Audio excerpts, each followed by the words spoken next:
Hola, ¿qué tal? Mi nombre es Brigitte Montserrat Juliana Domínguez y hoy les voy a hablar acerca de la materia de Historia de Educación en México Contemporánea, que tiene como propósito conocer a lo largo de la historia la educación, tanto la dimensión social, cultural y económica. Para empezar, vamos a hablar acerca de la primera unidad, que es la educación colonial. Bueno, aquí menciona primeramente la familia y la educación. ¿Cómo es que la familia influye en la educación? Primero les voy a mencionar el propósito que tenía la educación en esa época, que tenía la evangelización de los aborígenes y la educación popular indígena. Aquí lo que se buscaba era concientizar o enseñar a las clases bajas acerca de la iglesia.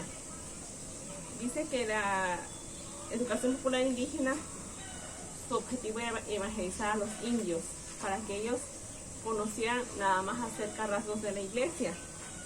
En eso menciona que una de las capillas era la de San Francisco, que enseñaba a los niños mestizos, fue la primera escuela y enseñaban letras, arte, música y escritura. Después de ello viene lo que son los plebeyos. Ellos les enseñaban en los patios de la escuela, pues solo les enseñaban acerca de la educación cristiana, ya que no querían que ellos supieran leer, escribir, porque pensaban que sería un problema para ellos y podrían rebelarse. Después viene lo que es la educación indígena en el siglo XVIII. Les menciona que los maestros eran personas laicas, que lo que buscaban eran que los padres y la comunidad tuvieran una doctrina cristiana. Enseñaban a leer, en especial el castellano. Sí, aquí dice que esos eran muchos beneficios para las personas laicas y para las personas que tenían distinta clase social. Luego nos menciona lo que es la imprenta en Guadalajara. La imprenta viene siendo después de la Revolución Industrial, pues es cuando vienen las grandes empresas, y aquí me destaca pues la imprenta en Guadalajara, que era la que establecía fines para trabajar y se ponían los primeros impresos. Uno de los primeros impresos que se menciona aquí era la Biblia. Dice que en 1801 la producción bajaba, pues cambió de dueño, que era Mario Valdés. Después de eso terminó pasando al poder de José Frutos Romero.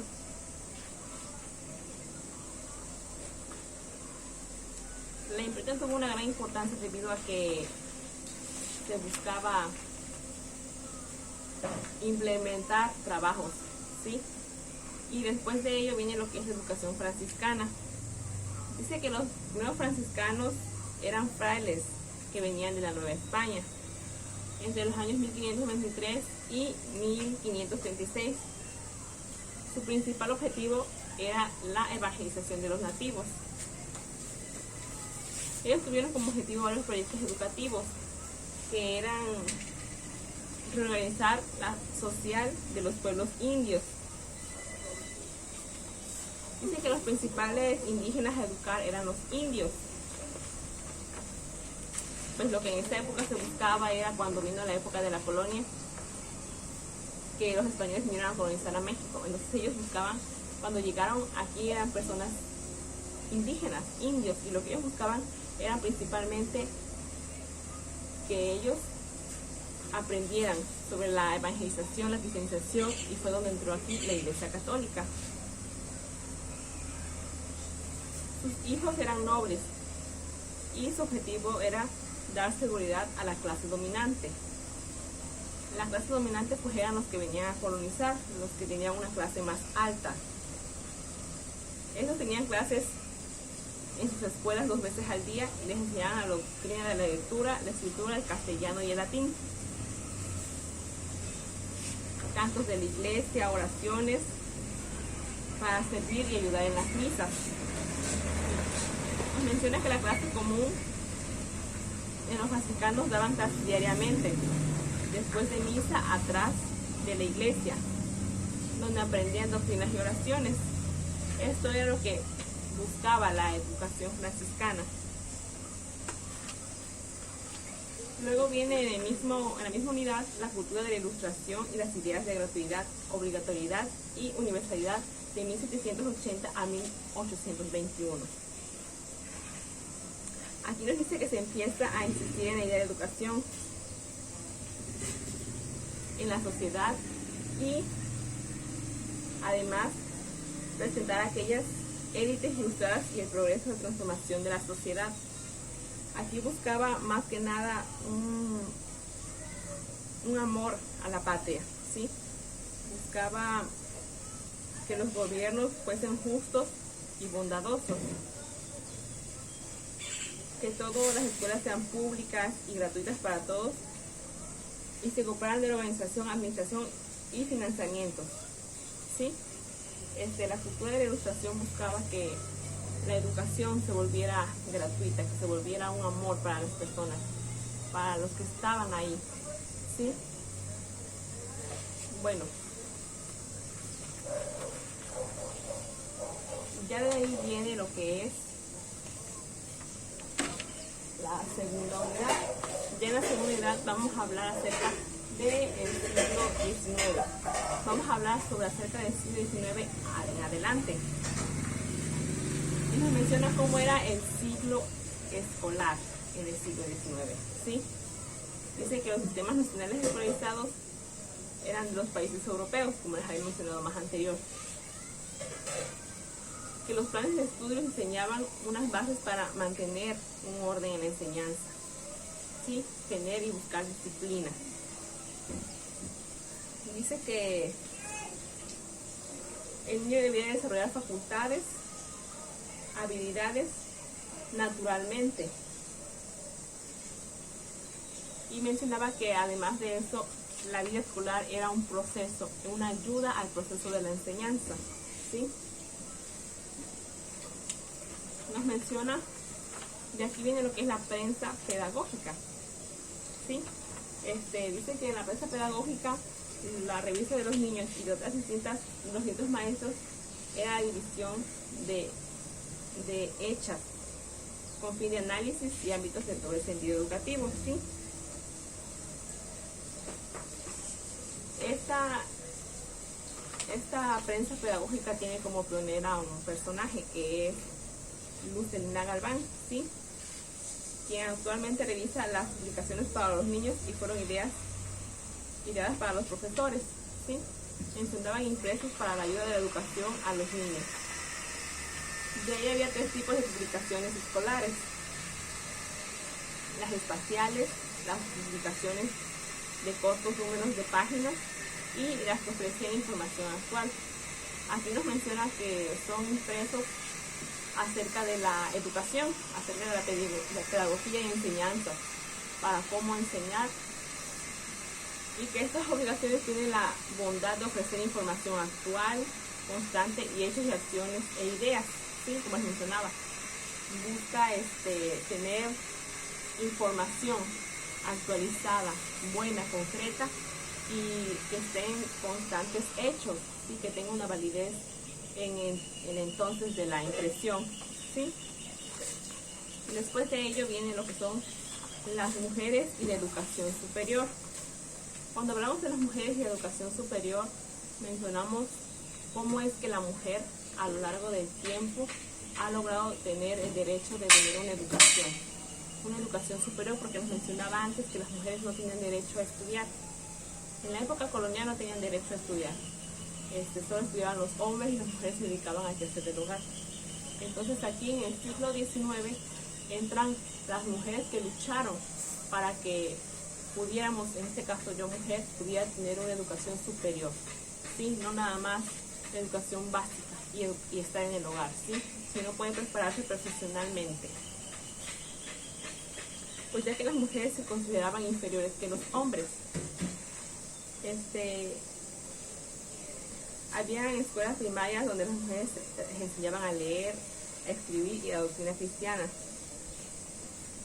En esta época la mujer tenía un papel secundario, ¿sí? Era para la sociedad, para la iglesia. La mujer era la esposa obediente del hombre. Era ama de casa y cuidaba a los niños y a los servicios de la familia.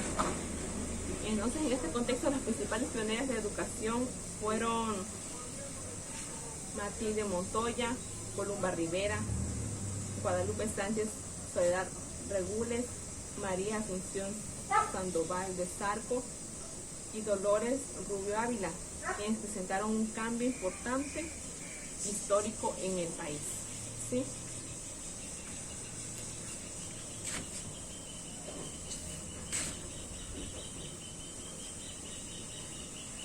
Aquí mencionamos un poco de los aportes que dio cada pionera de la educación.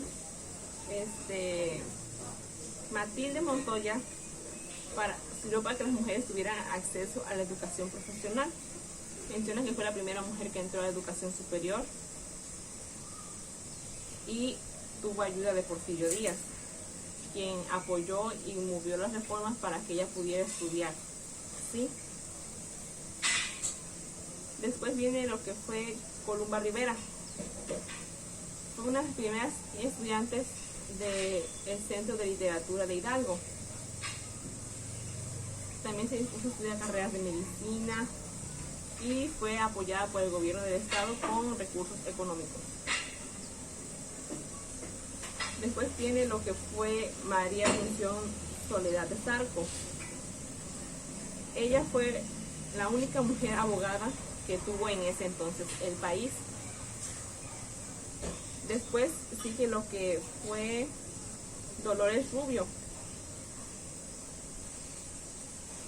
Ella estuvo actualmente en un registro para estudiar ingeniería, pero no lo logró. Fue la primera mujer que entró a estudiar ingeniería en ese entonces. No pudo lograr entrar ni concluir sus estudios. Y Soledad de Zarco mencionaba que la educación superior tenía que ser para todas. Entonces ella fue una de las primeras directoras en las escuelas normales. Y en 1929 fue una maestra en escuela secundaria que impulsó la educación. De ahí una persona y un papel importante que se va a mencionar más de fondo es la práctica educativa de Laura Méndez de Cuenca. Ella era una profesora, poeta, congresista, pedagoga, narradora, escritora, empresaria mexicana. ¿Sí? Ella tenía como educación, distinguió tiempos en sus escritos, su moderna labor educativa y su personalidad indomativa ayudó mucho en el ámbito de la educación. Ella nunca obtuvo un beneficio económico por todos los aportes que dio a la educación. Ella fue una feminista, pues fue de las primeras mujeres que defendía el derecho de la mujer, ser una persona comprometida a sus ideas participativas. Ella siempre buscaba que se respetara el derecho a la mujer. Bueno, de ahí nos menciona lo que es la unidad 3. Y vamos a hablar acerca del siglo XIX y parte del siglo XX. ¿Sí? En este siglo empezamos primeramente por educación privada en México. ¿Sí? La educación privada en México inicia desde el tiempo de la colonia, cuando los llamados procesos se ocupaban de la educación individual de los niños y jóvenes. Desde la época de la colonia, debido a que desde antes enseñaban simplemente a personas de forma individual a leer y escribir en sus casas, ¿sí? Desde ese entonces existía una nueva España a la que preocupaba por no educar.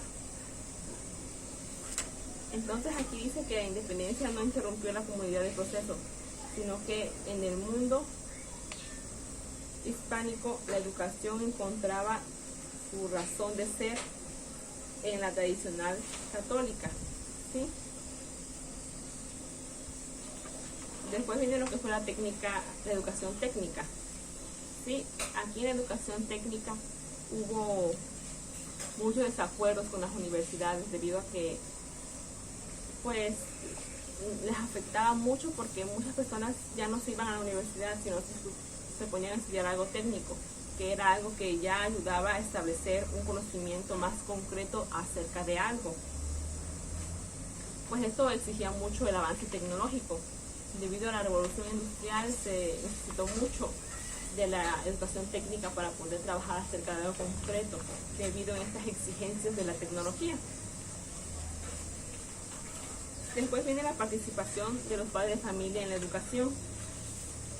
Nos dice que es muy importante cuando los padres participan en la enseñanza de sus hijos, porque obtienen mejores resultados en la escuela, se portan mejor y tienen una actitud más positiva, ¿sí?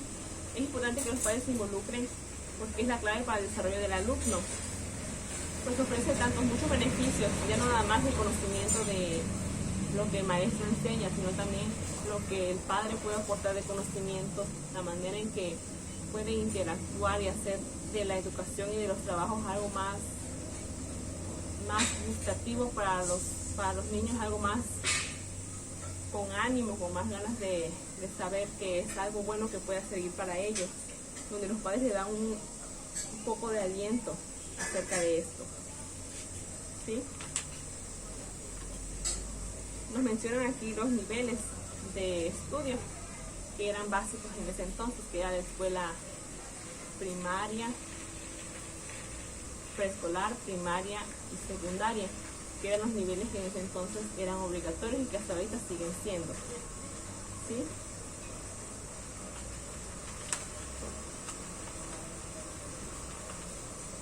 De ahí vienen los que son los párvulos, de educación de párvulos al preescolar, ¿sí? Dice que estos en 1921 era la primera característica del niño, ¿sí? De 3 años de edad en adelante. En 1914 fueron uno de los primeros jardines de niños en la República. Y en 1932 empezaron a expandirse los jardines de niños en todo lo que es la ciudad. Y en 1946 ya había un total de 620 jardines de niños en el país.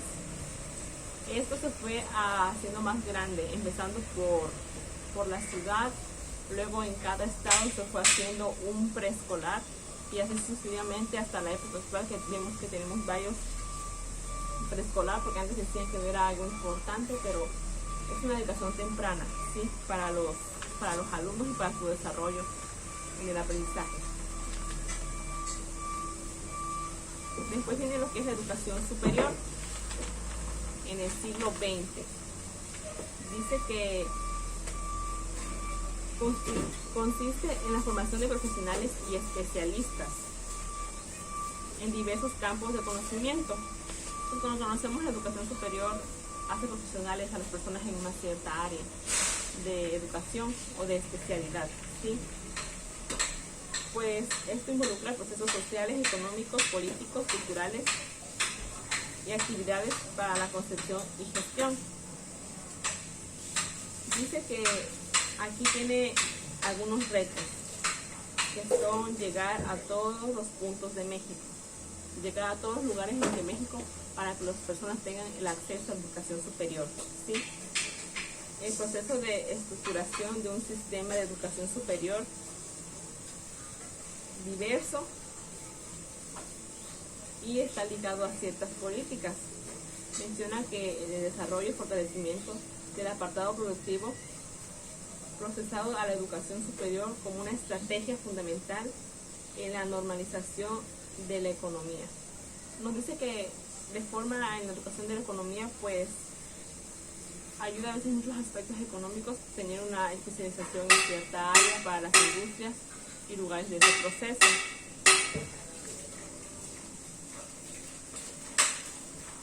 Luego menciona el siguiente tema, que es la invención del siglo, una invención en el siglo XIX. una invención ya no nada más de educación, también de empresas, tecnología, de la escuela, que mencionamos aquí en particular lo que es la escuela primaria. Dice que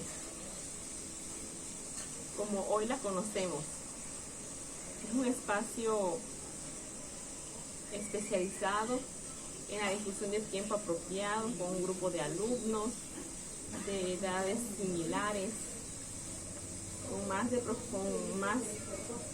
uno o más profesores preparados acerca de este ámbito de actividad, planes y programas educativos.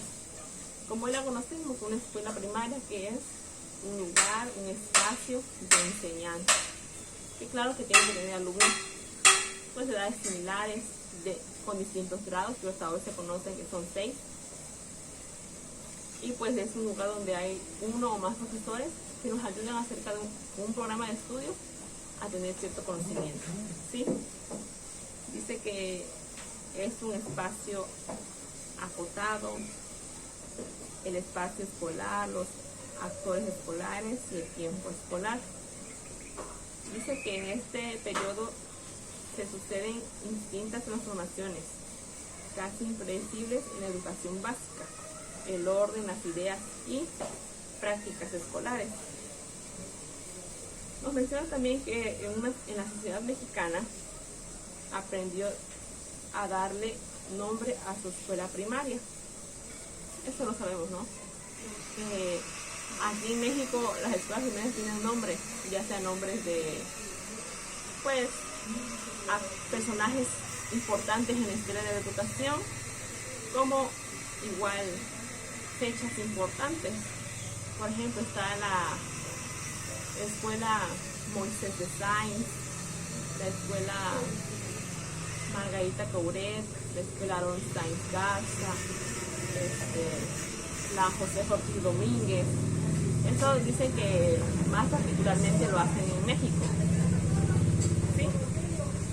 Y en la educación y en la economía nos menciona que hay trabajos, proyectos, planes, programas de educación y de la pedagogía, la invención de la historia de la educación en México y empezar a construir una sociedad. A finales de este siglo nos menciona que surgió lo que es la cinematografía, la imaginación gracias a los grandes avances tecnológicos de esta época, varios lugares, historias, tecnologías, etc. Después de ello viene lo que es la legislación educativa. Bueno, mencionamos antes lo que es el panorama histórico de la educación para los indígenas en México. Nos menciona que México buscaba la educación de los indígenas, enseñarles el español y distintas áreas para que se conocieran, ya que estaban en pueblos más arraigados, en pueblos lejanos, que no tenían un acceso a la educación. Entonces México lo que buscaba, o tenía un panorama acerca de ello, era buscar que los indígenas tuvieran una educación para que tuvieran las mismas oportunidades que las personas que las tenemos. Y luego viene acerca del arte de ser maestro, a la profesionalización. Dice que todos tenemos en nuestra vida acuerdos y desacuerdos, saber si ser feliz o no ser felices. La autonomía genera voluntad, madurez y responsabilidad. Entonces aquí nos dice que lo único en el mundo para la persona a veces es la enseñanza de educar, ¿sí? Que el alumno aprenda, que el alumno sepa lo que le va a servir para la vida, ¿sí? Ya no nada más de ser maestro a una profesionalización, sino también como un plan de vida, ¿no? Como una manera de saber, de tener un objetivo uno como maestro y de pensar si estamos haciendo lo correcto. Y dice que en la vida uno debe de buscar, de concientizar y guiar el estudio de los demás, para que tengan una enseñanza formulada de un conocimiento y de capacidades, no nada más de pensar y buscar, sino tener la capacidad de que ellos aprendan, ¿no? Y eso a veces es una satisfacción para nosotros. Ellos mencionan lo que es la legislación educativa. Primero nos preguntamos, ¿qué es la legislación educativa? ¿Sí? Sabemos que es un conjunto de políticas y leyes de sistemas educativos para su correcto funcionamiento. Como nos mencionan, leyes para que la educación funcione de una manera correcta. Esto nos funciona en distintas instituciones de gobierno. Dice que eso nos ayuda a tener, que a través de ellos obtienen lo que son las normas, reglas, códigos, conductas, estatus, leyes y todo lo que tenga que ver con el orden. Nos mencionan aquí que dentro de la legislación educativa que entra lo que es la ley constitucional, el artículo 3 de la Constitución, la Ley General de Trabajo, que nos hablan de cómo debemos nosotros saber o conocer las reglas para educar. Y no tanto las reglas para de cómo lo que debemos hacer, lo correcto de cómo se debe hacer, también lo que no se debe hacer y también los derechos que uno como maestro tiene ejerciendo, ¿sí? Las leyes estatales de educación, las leyes que protegen tanto a nosotros maestros como a los alumnos, como la ley de amparo, la ley de seguro social, la ley de trabajo, etcétera. Y la normatividad del ramo, que es el presupuesto que un país o un estado tiene para distintos programas, ya sea de educación, de apoyos a los mayores, etcétera. Que viene lo que es los libros de texto en el tiempo. Los libros de texto nos menciona que desde el gobierno de López Mateos se puso lo que era el libro de texto gratuito para la educación, ¿sí? Que era importante para que pudieran aprender, ¿sí? Que el niño debe de tener la reunión de muchas hojas de papel viables que orienten a la educación y a lo que un maestro les está enseñando, ¿sí? Porque un maestro tiene un plan aquí y el niño con el libro de texto se guía en su lugar, ¿sí?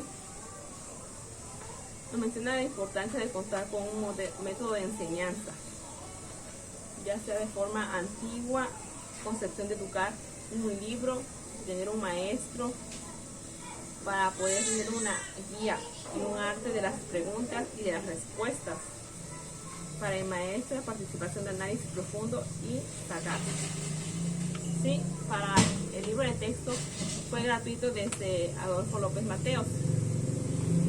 Nos mencionan que es un apoyo tanto para yo maestro como un apoyo para el alumno, para la enseñanza y para que tengan un apoyo, ¿sí? Un apoyo de lo que uno está enseñando o que uno va sabiendo. Y con ello fue lo que consistió lo que fue la unidad 3. Esta materia lo que quería buscar era una forma de enseñarnos a nosotros cómo ha pasado la historia de la educación en México, de forma contemporánea a lo largo del tiempo, todos los personajes, los distintos niveles, cómo la economía a veces también afecta, cómo el país y las políticas han buscado esto, y todos los distintos puntos que son, por ejemplo, el libro de texto, que ya vienen dentro de la educación y dentro de lo demás. Pues agradezco mucho al maestro que nos impartió la materia, el maestro Asael Morrugares, y espero que mi video haya sido de mucha ayuda, que haya podido explicar bien acerca de lo que la materia consiste, en lo que busca, que es sobre todo conocer la historia de la educación de México. Muchas gracias.